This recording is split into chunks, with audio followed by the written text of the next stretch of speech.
Baiklah, bismillahirrahmanirrahim. Assalamualaikum warahmatullahi wabarakatuh. Perkenalkan, nama saya Adina Marcella Boru Lubis. Saya salah satu mahasiswa dari Universitas Islam Negeri Syekh Jamil Jambek Bukit Tinggi, yang mana kali ini saya akan memberikan sedikit materi yang mana dalam mata pelajaran sejarah kebudayaan Islam, dan di sini saya akan membahas poin besarnya mengenai masyarakat Arab pra-Islam dan perjuangan dakwah Rasulullah SAW di Mekah. Baiklah, untuk pembahasan pertama di sini saya akan membahas mengenai kondisi sosial budaya masyarakat Arab sebelum Islam. Di sini ada 4 struktur yang membahas tentang bagaimana sih kondisi sosial budaya masyarakat Arab itu. Yang pertama, menurut struktur sosial, masyarakat Arab itu terbagi dalam suku dan klan yang kuat serta patriarkal. Yang mana sosial dalam masyarakat Arab pra-Islam itu sangat kuat dalam menjalinkan kesosialan mereka. Kemudian dari struktur ekonominya, mereka itu mencari ekonomi atau sumber dana mereka itu melalui berdagang dan mengembala unta. Itulah mata pencarian utama bagi masyarakat Arab pra-Islam. Selanjutnya, mereka itu strukturnya itu ada budaya. Budaya dalam masyarakat Arab pra-Islam itu termasuk kepada oral tradisional dan puisi sangat dihargai dalam komunikasi dan sejarah. Jadi budaya mereka itu sangat tradisional dan sangat dihargai dalam sebuah komunitas, yang mana komunitas ini mereka itu banyak terbentuknya sebuah organisasi untuk membentuknya sebuah budaya. Jadi dengan adanya sebuah perkumpulan komunitas itu atau budaya itu, mereka akan menjadi sebuah kekompakan. Selanjutnya yaitu menurut kebudayaan sosialnya dalam istilah hukum adat. Di dalam hukum adat ini, keadilan itu diatur oleh adat dan perselisihan yang diselesaikan melalui balas dendam. Jadi pada masyarakat Arab pra-Islam itu, ketika mereka melakukan sebuah keadilan atau melakukan sebuah musyawarah, mereka itu keadilan mereka itu diatur oleh adat dan perselisihan diantara melalui balas dendam. Jadi setiap orang Arab pra-Islam itu dulu tidak pernah saling menerima satu pendapat dengan pendapat lainnya, karena pada masa dulu masyarakat Arab itu bisa disebut dengan masyarakat Arab jahiliyah atau disebut dengan masyarakat Arab yang bodoh. Jahiliyah artinya bodoh, tetapi mereka tidak bodoh dalam hal ilmu pengetahuan, tetapi mereka bodoh dalam hal seperti yang saya katakan tadi. Mereka masih bodoh dalam hal perselisihan antara musyawarah, masih bodoh antara tingkah laku, etika, itu yang dimaksud dengan bodoh.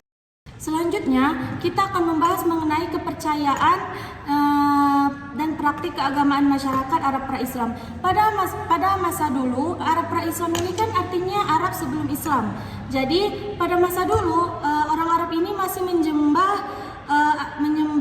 beragam dewa seperti berhala. Jadi mereka itu masih percaya akan Tuhan itu adalah berhala, dan Allah dianggap sebagai Tuhan tertinggi, tapi jarang disembah langsung. Namun berhala menurut mereka itu sangat memiliki peran penting dalam ritual keagamaan. Jadi di dalam kepercayaan mereka lebih mempercayai berhala dibandingkan Allah Subhanahu wa taala. Itu tapi terjadi pada masa Arab sebelum Islam, beda dengan masa Arab yang sudah terjadi saat ini. Oke, selanjutnya di sini saya akan membahas poin yang ketiga, yaitu mengenai kedatangan Rasulullah SAW di Mekah. Jadi pada saat itu, jadi seperti yang saya bilang tadi, bahwasannya pada saat Arab pra-Islam mereka itu disebut dengan masa jahiliyah atau masa kebodohan. Tapi pada saat itu Rasulullah SAW datang. Namun pada saat Rasulullah SAW lahir, kondisi Arab belum berubah sama sekali. Nah, di sini ada 3 pembagian ketika kedatangan Rasulullah SAW di Mekah. Yang pertama, kelahiran dan masa kecil. Nah, Nabi Muhammad SAW itu lahir di Mekah dan tumbuh dengan nilai moral dan kejujuran yang tinggi. Yang selanjutnya, panggilan kenabian. Nabi Muhammad SAW mendapat wahyu pertama di Gua Hira yang mengubah hidup dan masyarakat di daerah Mekah tersebut. Yang ketiga, adanya peran sosial. Jadi Rasulullah SAW itu melakukan peran sosial dengan menjadi seorang figur jujur dan pemimpin yang spiritual yang dihormati. Dengan adanya kehadiran Rasulullah SAW, walaupun tidak sepenuhnya langsung berjalan dengan lancar perubahan Arab pra-Islam, tetapi sedikit demi sedikit Arab pra-Islam ini menjadi sebagian besar menjadi umat Muslim dan mengikuti jejak Rasulullah SAW. Namun saat itu Rasulullah tidak sepenuhnya berhasil dalam menjalankan tugasnya untuk memenuhi perintah Allah Subhanahu Wa Taala, dan Nabi Muhammad dibantu oleh dalil-dalil dari Allah Subhanahu Wa Taala yang diturunkan kepada Nabi Muhammad, bahwasannya Allah menyuruh Nabi Muhammad untuk memberikan masyarakat Arab pra-Islam itu menjadi prioritas Muslim. Tapi Nabi Muhammad tidak sepenuhnya dapat memenuhi perintah dari Allah Subhanahu Wa Taala tadi, karena masih banyak yang percaya akan adanya berhala tersebut dan belum sepenuhnya dapat menyembah Allah Subhanahu Wa Taala. Jadi pada saat itu Nabi Muhammad juga belum sepenuhnya sukses dalam mengajak seluruh masyarakat Arab untuk masuk Islam. Selanjutnya di sini saya akan membahas poin selanjutnya, yaitu mengenai perjuangan dakwah Rasulullah SAW di Mekah. Jadi perjuangan dakwah Rasulullah itu tidak bisa kita membahas dalam satu video saja sebenarnya, tapi saya akan membahas secara ringkas atau singkat mengenai bagaimana sih perjuangan dakwah Rasulullah SAW selama di Mekah. Jadi periode pertama adalah perjuangan Rasulullah di Mekah. Namun ada juga selanjutnya, yaitu perjuangan Rasulullah SAW di Madinah. Namun kali ini saya akan membahas tentang perjuangan di Mekah saja. Jadi dalam perjuangan Rasulullah di Mekah ada 3 yang poin pentingnya. Yang pertama, Rasulullah itu menyampaikan sebuah pesan dan mengajak kepada monoteisme dan keadilan sosial. Jadi Rasulullah itu menyampaikan perjuangannya itu melalui dakwah atau melalui ceramah, dan Rasulullah itu melakukan itu tidak langsung terhadap ke semua masyarakat. Rasulullah menyampaikannya melalui kerabat-kerabat terdekatnya dulu, habis itu keluarganya. Bahkan saat Rasulullah mengajak keluarganya untuk masuk Islam, itu mereka masih ada perselisihan antara Rasulullah dengan keluarganya atau kerabatnya. Jadi memang perjuangan Rasulullah untuk membuat orang masuk Islam itu tidak mudah. Kemudian perjuangan dakwah yang kedua itu dengan membangun pengikut, memulai dengan para keluarga dan sahabat dekat. Seperti yang saya sampaikan tadi, Nabi Muhammad menggunakan strategi menyampaikan dakwahnya itu dengan kerabat atau keluarga terdekatnya dahulu. Jadi tidak langsung dengan masyarakat. Selanjutnya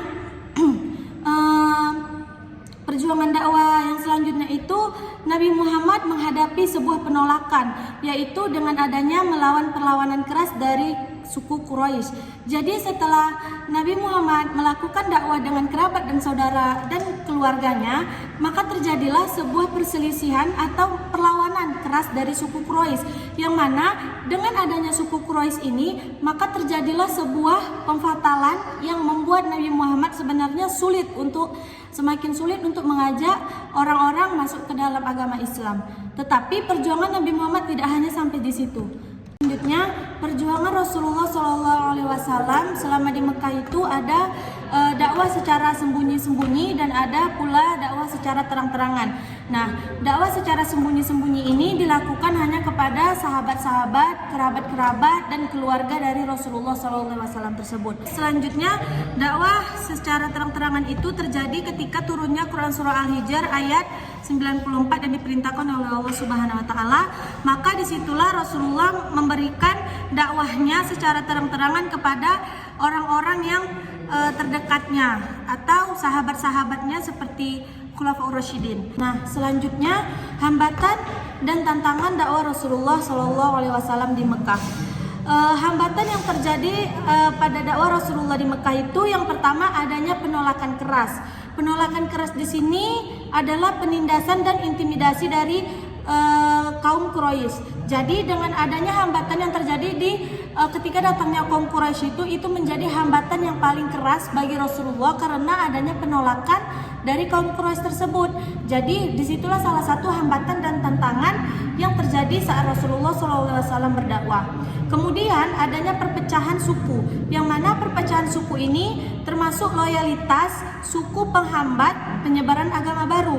Jadi di saat Rasulullah SAW berdakwah, maka terjadilah sebuah agama baru, seperti mereka itu membuat nabi-nabi palsu. Nah, di saat itu Rasulullah juga merasa tidak hanya dia saja yang melakukan sebuah dakwah, itu juga termasuk melakukan perpecahan suku. Kemudian adanya keterbatasan sumber daya. Keterbatasan sumber daya ini adalah keterbatasan perlindungan dan pengikut awal lemah dengan jumlahnya. Jadi keterbatasan sumber daya ini masih banyaknya masyarakat Arab yang belum mempercayai dakwah Nabi Muhammad SAW. Mereka belum percaya adanya agama Islam. Mereka belum bisa menerima bahwa Nabi Muhammad itu berdakwah untuk mengajak umat-umat Arab, umat-umat masyarakat Arab itu untuk memasuki Islam. Maka itulah hambatan dan tantangan dakwah Rasulullah ketika di Mekah, yang mana dengan hambatan ini Rasulullah tidak selesai dalam menyelesaikan misinya dalam tantangan dakwah Rasulullah SAW di Mekah. Kemudian akan dibahas selanjutnya materi kita, yaitu perjuangan Rasulullah SAW di Madinah. Baiklah, mungkin cuman ini yang bisa saya sampaikan dalam materi saya hari ini mengenai masyarakat Arab pra-Islam dan perjuangan dakwah Rasulullah SAW di Mekah. Untuk video selanjutnya silahkan ditonton di channel YouTube saya juga. Mohon maaf jika ada kesalahan dan kekurangan dalam penyampaian. Saya harap ilmu ini dapat bermanfaat bagi kalian semua. Sebelum saya tutup, jangan lupa like, comment, and subscribe. Mungkin hanya sekian. Assalamualaikum warahmatullahi wabarakatuh.